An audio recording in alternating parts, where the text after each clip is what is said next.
Hi, I'm Bugsy and I'm an addict. I'm going to be reading just for today, April 12th, 2024, The Big Picture, page 106, basic text, page 50. All spiritual awakenings have some things in common. Common elements include an end to loneliness and a sense of direction in our lives. Some kinds of spiritual experiences take place when we confront something larger than we are. We suspect that forces beyond our understanding are operating. We see a fleeting glimpse of the big picture and find humility in that moment. Our journey through the 12 steps will bring about a spiritual experience of the same nature, only more profound and lasting. We undergo a continual process of ego deflation, while at the same time we become more conscious of the larger perspective. Our view of the world expands to the point where we no longer possess an exaggerated sense of our own importance.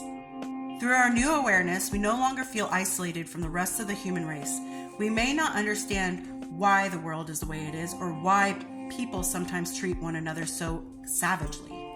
But we do understand suffering and, in recovery, we can do our best to alleviate it.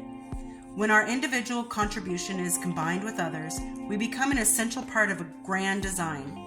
We are connected at last. Just for today, I am but one person in the entire scheme of things. I humbly accept my place in the big picture. I want to touch on the part where it says that we no longer feel isolated from the rest of the human race. And I often say stuff like, well, normal people don't understand how it is to go through addiction or recovery. And I say normal people, not to say that we aren't normal people, because we are human beings, we are normal. We have just had a disease that was ravaging our lives. But that part right there where it says we don't feel isolated from the rest of the human race is because we all have an important part to play in recovery and in our own lives. And I always tell people that everybody in life plays a part. And I try to describe it to, I used to be in theater. I got my Letterman in theater and all that stuff. So I used to explain it, and I still kind of do sometimes when it comes up. I used to explain it that if you're watching a play or a movie and it's in the 1900s, I was born in the 1900s. Let's say it was in the 1800s, and someone's dressed like somebody in 2024. Your immersion in that play is going to dwindle because you're like, wait a minute, that's not, what? I'm so confused. So everybody plays a part. No matter how minuscule or small the part may seem to you, you play a part in someone's life. And if just going to a meeting and saying a little tiny tidbit of what you went through, that little tidbit and that little part in that scene of someone else's life, they're gonna immerse themselves into what's going on around them, and you are important to that scene at that moment. That moment in time is important. And I tell people we need police, we need cashiers, we need burger flippers, we need doctors, we need all of that to be a society that works together. And within the Narcotics Anonymous Fellowship, it's the same thing. There might be somebody who has 30 years sober, and then you have somebody who's 30 days sober. Both people in that scenario are extremely important to the grand scheme of things. You are important no matter what your clean time is and what your story is. To somebody, you may save their life. You may help them recover in a way that they never thought was possible because your story is impactful on their life.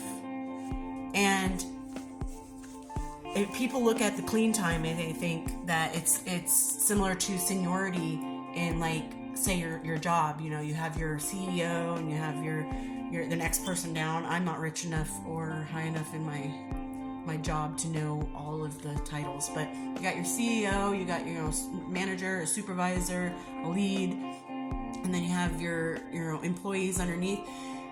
People think sometimes that recovery is just like that. The guy with 30 years is the CEO. The girl with 30 days is just the lonely little employee doing the beck and call of the CEO. But that's not true.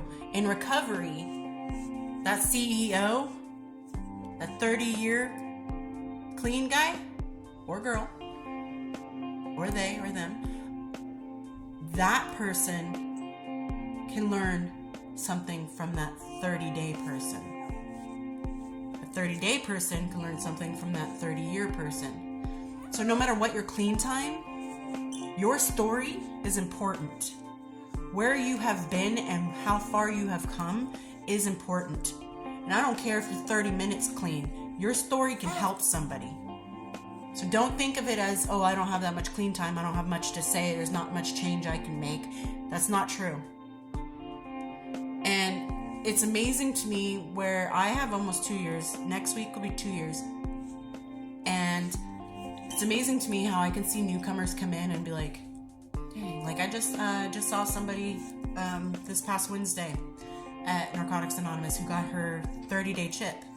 And she was spitting facts when she was doing her, I guess it's considered a testimony, but when she was sharing, she was spitting facts. I'm like, dang, that girl, she's got, a good grasp on what's going on. And I was learning stuff from her. So it doesn't matter how much clean time you have, your story is impactful. Your story matters. You matter. You're worth your recovery. We all are worth our recovery, and we're here to help each other. There is a reason why if all you say is, hi, I'm Bugsy and I'm an addict, and that's all I have to say, we will still clap because you made the effort to be there. You made the effort to admit that you have a problem, and you made that effort to go in front of people and raise your hand and say, yeah, I'm an addict. And we will clap for you. We will cheer for you. You get your 30 days, we cheer for you. You get your just for today, your white chip, the 24 hours clean chip, 24 hours clean and serene just for today. We will clap for you. We will clap for you every single time. We will cheer for you. We will root for you. You are doing amazing. The fact that you want to better your life and get out of addiction, you are doing an amazing job. Keep going. Because I tell you what, it gets easier. The longer you're in recovery, it gets easier. Not life in general, but recovery. And there's a difference between sobriety and recovery. Kind of going back to a video I had where people think that they can just get clean and they stay there at that plateau and they're like, I can't go any further. It's a plateau, it's not a mountain anymore. I can't do it anymore, I just gotta stay right here and stay clean. There's a difference between I'm sober and I'm recovering. And a good way to describe that is I just got surgery. Okay, so whatever I got surgery on is fixed. Now, if you just stayed there with this, scar or these stitches, and you didn't do anything to keep, it clean, and so it healed, then yeah, sure, whatever the issue was is fixed.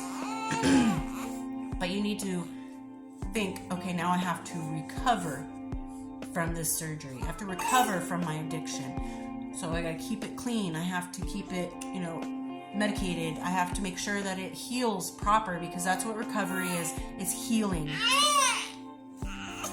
And I have to get going now, but just know your story matters. Don't stop at sobriety. Keep going.